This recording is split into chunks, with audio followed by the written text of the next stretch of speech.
Hello guys, we have reached the last problem from Dynamic Programming Blend 75 series and it is jump game. Let's start the discussion with the problem statement.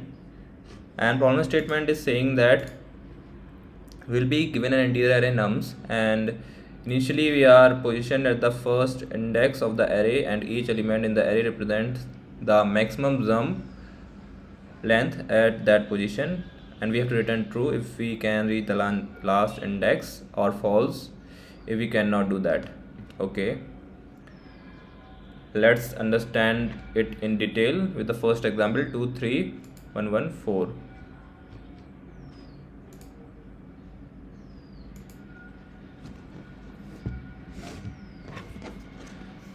Suppose this nums array given to us is 23114 and currently we are starting from here, the first index. From here we can make two jumps like this and this, and we have to decide that which jump will lead us to the ending index. If we are able to reach the ending index, then we'll return true, otherwise we have to return false. Here if we are making the jump of size 2, then after that from here we are allowed to make jump of size 1, so we will reach here. Then again we are allowed to make a jump of size 1, then we can reach the final index here, so our answer will be true. There can be several ways.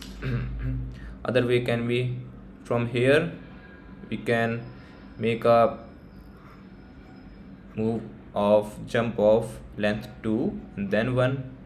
It can be another way, and from here we can directly reach here because we from this index we can make the jump of size 3, 1 2 3, we can reach there. So there are several ways. By any way, if we are able to reach the last index, we have to return true. Alright, now let's start the approach, how we are going to approach it. So we will start from traditional way of discussing top down approach first, recursive approach. So if I am having this 2 3 1 1 4, I will use recursion to solve it. And for recursion and to process each and every element here present in this array, I will use index, and in the starting I will point it here in the first for the first value in the array, and inside that I will run a loop, and from that loop I will make recursive calls. If I am here, then how many calls I can make? I can make 2 calls. From here I can make 3 calls, because from here I am allowed to take 3 jumps. यहाँ से मैं 3 jumps ले सकता हूँ of length 1 2 and 3. यहाँ से पहले देखते हैं कि कितनी कॉल्स मैं कर सकता हूँ रिकर्सिव कॉल्स. अगर मैं 1 की जंप लूँ तो मैं कहाँ पहुँचूँगा? तो मैं पहुँच जाऊँगा 2 3 1 1 4. I will comfortably reach here 3. अगर मैं 2 की जंप लूँगा तो मैं कहाँ पहुँचूँगा? तो मैं पहुँच जाऊँगा 2 3 1 1 4. मैं यहाँ इस 1 पर पहुँच जाऊँगा. तो standing on the first index I can make 2 types of recursive calls, और मुझे देखना होगा कि किस रिकर्सिव कॉल से मैं फाइनल इंडेक्स तक पहुँच रहा हूँ, मैं फाइनल आंसर तक पहुँच रहा हूँ. और now from here I can make 3 recursive calls. First of size jump size 1, then jump size 2, jump size 3. इस तरह से मैं 3 कॉल यहाँ से भी कर सकता हूँ, एंड सिमिलरली मैं यहाँ से भी कर सकता हूँ. यहाँ से तो मैं 1 कॉल करूँगा एक साइज़ की, और जब मैं लास्ट इंडेक्स पर पहुँच जाऊँगा then I will return true. और यहाँ पर रिकर्शन ट्री बहुत ही बड़ा बन जाएगा. ट्राई करते हैं कितना बना सकते हैं. 2 3 1 1 4 2 3 1 1 4 2 3 1 1 4। अगर मैं एक साइज़ की जंप लूँगा तो इस इंडेक्स पे पहुँचूँगा, 2 साइज़ की लूँगा तो यहाँ पहुँचूँगा, तो 3 साइज़ की लूँगा तो यहाँ पहुँच जाऊँगा।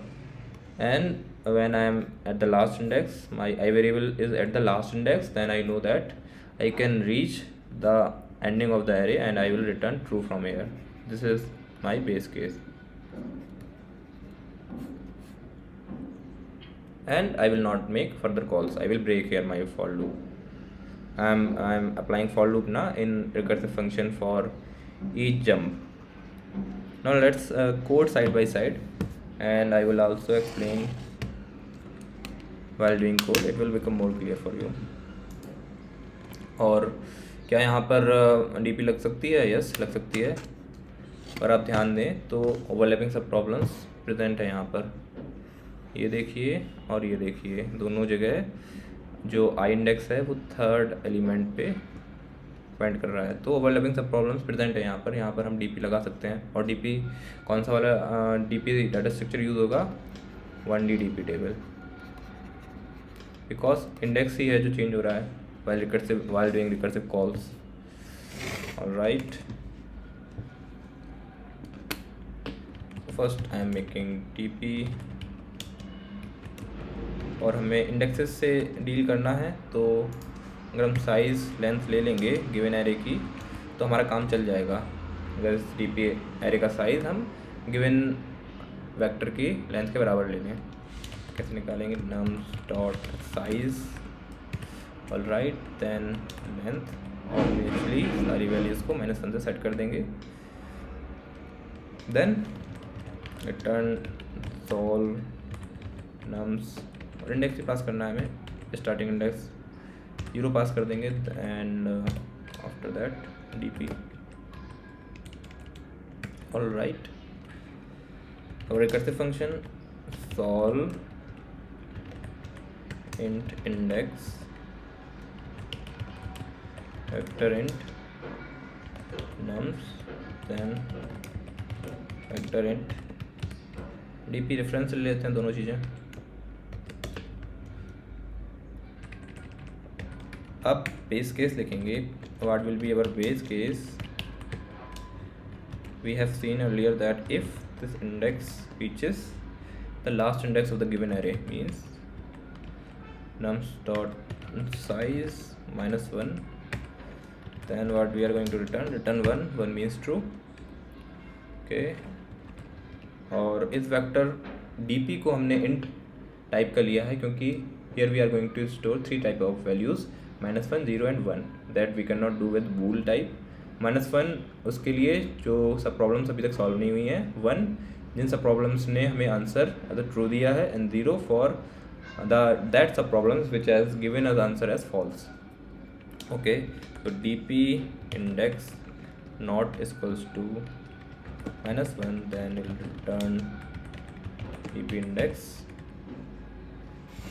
और फिर करंट इंडेक्स से मैक्सिमम कितनी जंप लेंगे वो कैलकुलेट कर लेते हैं।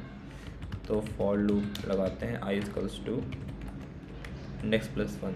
तो मैं यहाँ पर बस इस फॉर लूप से मैं चेक कर रहा हूँ कि हर एक जंप को 1 by 1, then I will call recursively the solve function for that particular index which I am getting after taking that jump। तो मैं कौन कौन सी जंप ले सकता हूँ? मैं ले सकता हूँ jump I less than equals to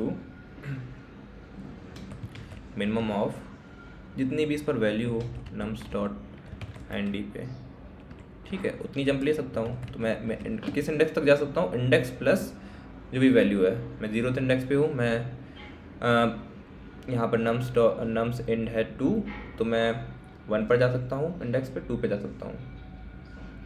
so I will run till 2 if currently I am in the starting index 0 index and jump allowed is 2, then I can go to 1 index and 2 index also। अगर value बहुत बड़ी है, नम size बहुत बड़ा है, size जो size है हमारा मान लीजिए 10 है और नम साइज 10⁵ है, इतनी जंप कर सकते, तो सभी जंप के लिए थोड़ी ना चेक करेंगे, तो हम चेक करेंगे कहाँ तक, एंड एंड तक, गिवन एरे के एंड तक चेक करेंगे। अगर एंड तक छोटा हुआ, एंड हमारा मतलब जंप हमें दिया गया है मान लीजिए 10⁴ और एंड है 10, तो हम 10 तक ही चेक करेंगे। हम लूप क्यों चलाएंगे 10⁴ तक? इसलिए मैं यहाँ पर मिन फंक्शन यूज़ कर रहा हूँ कि जो भी छोटा हो, या तो साइज़ छोटा हो तो साइज़ ले लेंगे, या फिर हमारी जंप छोटी हो तो वो जंप ले लेंगे, उसी इंडेक्स तक जाएंगे। बस यहाँ पर मैं चेक कर रहा हूँ कि आई को किस इंडेक्स तक ले जाना है जंप करा के। All right, then next value I will convert it into int because I am calculating nums dot size whose return type is size underscore t। तो अगर ये मेन फंक्शन को हमें देना है तो दोनों वैल्यूज़ इंटीजर होनी चाहिए, तभी तो वो कंपेयर कर पाएगा। इसलिए मैं यहाँ पर टाइप कन्वर्जन कर रहा हूँ इंट में। All right, and -1 for the last index. So I want that I don't go beyond that last index. Okay, then i++। तो आई जंप मैं कर ले सकता हूँ, तो मैं यहाँ पर पास कर दूँगा bool answer equals to solve for ith index. ith index कहाँ से आएगा? जंप मैं कैलकुलेट कर रहा हूँ, पहली जंप, दूसरी जंप, तीसरी जंप, ये फॉर लूप मुझे दे रहा है। मैं नेक्स्ट इंडेक्स से शुरू करूँगा और जहाँ तक मुझे अलाउड होगा, minimum of, let me explain you here also what I am saying। suppose ये वैल्यू 30 होती है, तो मेरा फॉर लूप कहाँ से चलता? इस इंडेक्स के लिए, इस इंडेक्स के लिए, इस इंडेक्स के लिए, आगे चलता जाता कहाँ तक? 30 तक। अब मैंने क्या कर दिया, यहाँ पर मेन फंक्शन यूज़ कर लिया। मेन फंक्शन का मतलब कि अगर एंड हमारा पहले ही आ रहा है तो वहीं तक तो हम अपना ले जाएंगे इंडेक्स। इंडेक्स यहाँ पर आएगा पहले, फिर यहाँ पर आएगा, फिर यहाँ एंड तक ही चलेगा। देखिए, अगर ये छोटा हुआ तो यहीं तक चलेगा। अगर 30 की जगह ये 1 होता तो बस यहीं तक चलता इंडेक्स, पहले एक बार ही चलता और हम चेक कर लेते हैं। तो हम क्या कह रहे हैं कि यहाँ पहुँच के बाकी काम हम रिकर्शन को दे रहे हैं, तो इसलिए वो इंडेक्स में रिकर्शन को पास कर रहा हूँ कि इसके बाद तुम देखो क्या आगे से हम एंड तक पहुंच सकते हैं। That will be the responsibility of recursion, and recursion will give us that answer here in this answer variable. It will give us answer I, then nums, then dp pass कर दूंगा। अगर answer मेरा true आया तो मैं return कर दूंगा उसको। यहीं पर मैं पहुंच चुका हूँ, अब मुझे कुछ करने की ज़रूरत है? अब मुझे आगे चेक करने की ज़रूरत है कि आगे वाली जंप से पहुंच रहा हूँ? नहीं, मैं पहुंच चुका हूँ एंड तक। अगर मेरा आंसर ट्रू आया, रिकर्शन ने ट्रू दे दिया है, तो मुझे नेक्स्ट जंप के लिए टेस्ट करने की ज़रूरत नहीं है।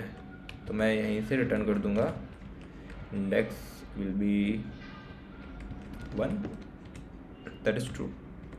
अगर मैं फॉर लूप से बाहर आ गया और मैं ट्रू रिटर्न नहीं कर पाया, इसका मतलब मैं एंड तक नहीं पहुँचा हूँ। जब मैं पर्टिकुलर इंडेक्स से एंड तक नहीं पहुंचा हूं तो अब आगे बढ़ने का कोई क्वेश्चन ही नहीं है, मैं स्टक हूं पर्टिकुलर इंडेक्स पे।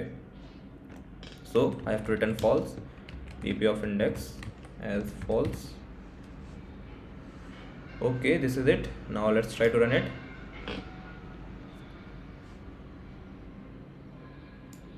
And some problem, what is that? Comparison result unused,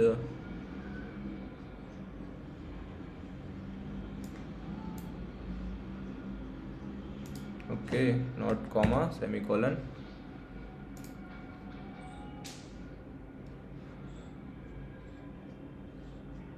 yes, working fine। now let's try to submit it।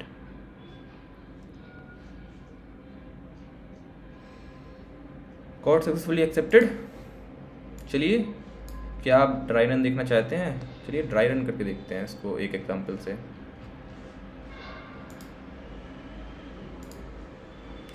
एक छोटा सा एग्जांपल ले लेते हैं।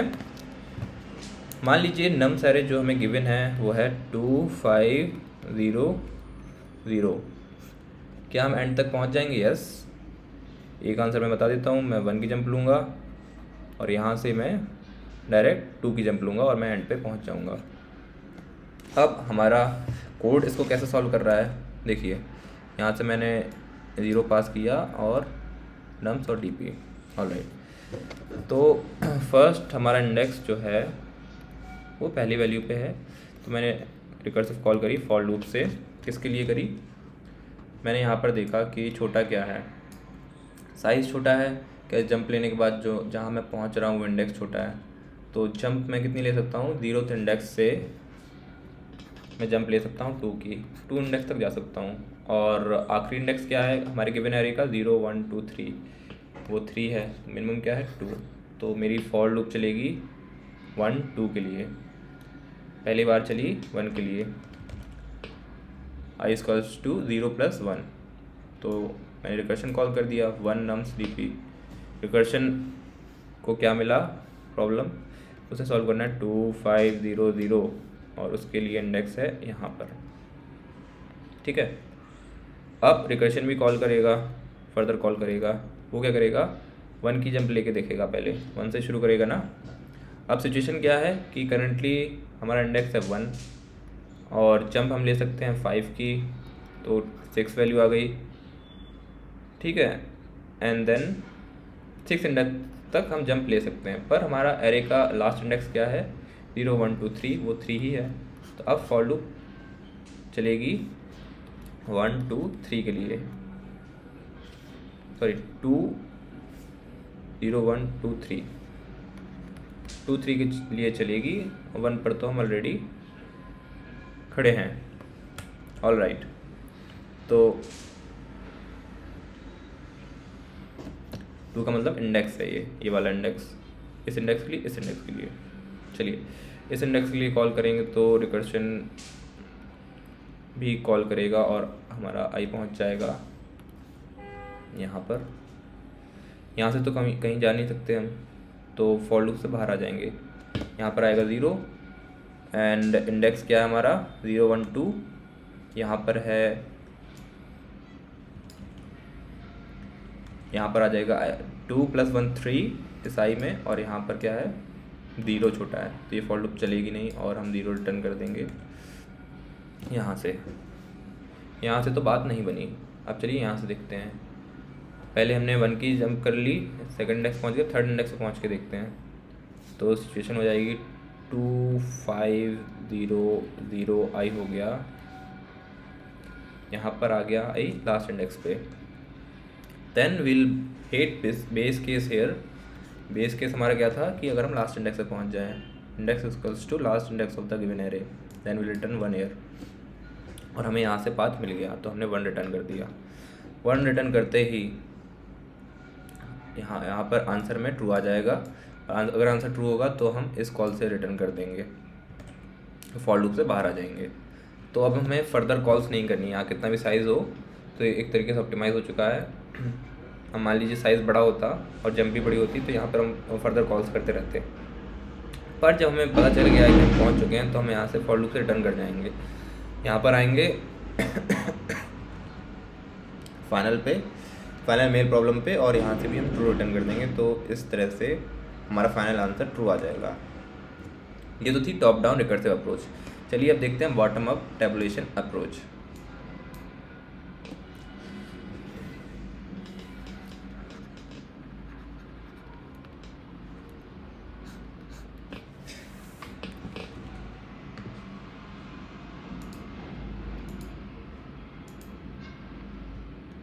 और टाइम कॉम्प्लेक्सिटी, स्पेस कॉम्प्लेक्सिटी की बात नहीं करी हमने, कितनी होगी। यहाँ पर हम इस डीपी एरे को भर रहे हैं जिसका साइज है लेंथ, और फॉर लूप भी चला रहे हैं हम इसके अंदर, रिकर्सिव फंक्शन के अंदर, तो n टाइम्स तो चलेगा डीपी एरे को फिल करने के लिए, और उसके अंदर जो हमारी फॉर लूप है वो ही मैक्सिमम n टाइम्स, कितने भी टाइम्स चल सकती है, हर बार n टाइम्स। अगर हमारा टेस्ट केस कुछ इस तरह से हुआ, वैल्यूज़ ज़्यादा हुई, एरे भी बड़ा हुआ, तो ये भी ब्रॉडली n टाइम्स चल सकता है, मीन्स ऑर्डर ऑफ n² हो गया टाइम कॉम्प्लेक्सिटी, और स्पेस कॉम्प्लेक्सिटी हो गई order of n for recursive call stack plus DP अरे, इन दोनों के लिए। चलिए अब आगे बढ़ते हैं।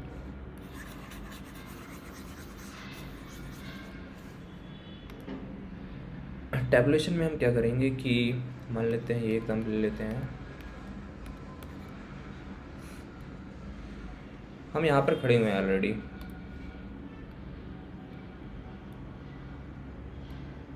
ऑलराइट। हम यहाँ से शुरू करेंगे। क्या यहाँ पर जो वैल्यू है और करंट इंडेक्स है, इसका इंडेक्स कुछ होगा, क्या होगा 0 1 2 3, या 2 + 0 करने से हम एंड पे पहुँच रहे हैं, नहीं पहुँच रहे हैं, ठीक है। तो हम इससे चेक करेंगे, हम पीछे आएंगे, क्या 1 + 5 > है लास्ट इंडेक्स के, यस 6 आ रहा है, लास्ट इंडेक्स तो 3 है। तो यहाँ से हम यहाँ पहुँच सकते हैं, पता चल गया। पहले हमें पता था कि हम यहाँ पर हैं, ठीक है, यहाँ हमें पहुँचना है। अब हमारी नई प्रॉब्लम हो गई कि हमें यहाँ पे पहुँचना है, इस इंडेक्स पे पहुँचना है। पहले हमारी प्रॉब्लम थी इस इंडेक्स पे पहुँचने की। अब हम कहाँ क्या कंसर्न है हमारा, क्या हम इस इंडेक्स पे पहुँच रहे हैं, क्योंकि हमें पता है इस इंडेक्स से तो हम लास्ट पे पहुँच ही जाएंगे। तो बस फिर पीछे आएंगे, हम देखेंगे हमारे पास 2 है, तो क्या 0 इंडेक्स में 2 जोड़ के जहाँ पर हमें पहुँचना था वहाँ पर हम पहुँच सकते हैं। 0 + 2 थे तो हम सेकंड इंडेक्स तक पहुँच सकते हैं। पहुँचना कहाँ था, 1 ही पे पहुँचना था, तो डेफिनेटली पहुँच जाएंगे। तो अगर फाइनल, अब हमें पहुँचना कहाँ है, यहाँ पर पहुँचना है, यहाँ तक पहुँच चुके थे, यहाँ तक पहुँचना है। तो अगर हमारा जो टारगेट है वो इनिशियल 0 इंडेक्स पे आ जाता है, then will return, let me show you, and here we are not going to use DP array, so space complexity will be 1 and time complexity will be order of n, as we'll iterate through the given array only once. Okay, now let us see.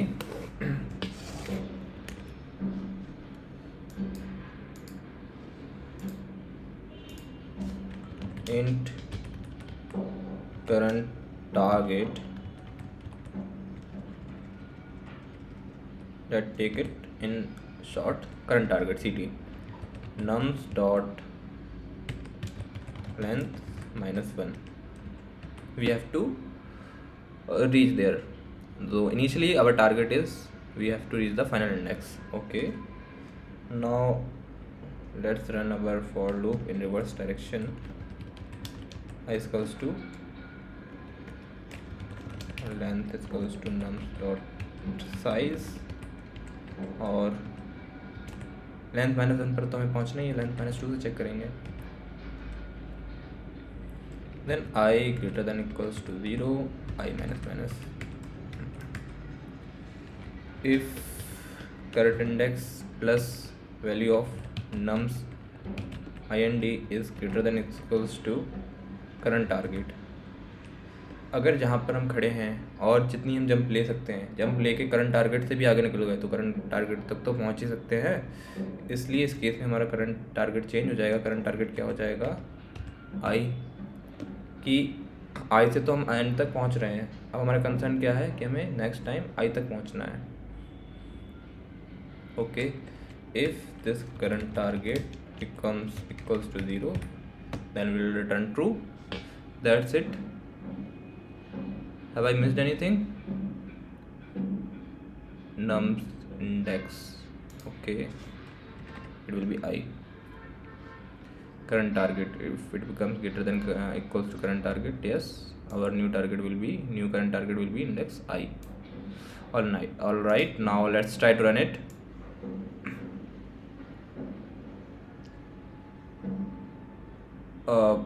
Okay, it's a vector, not a string.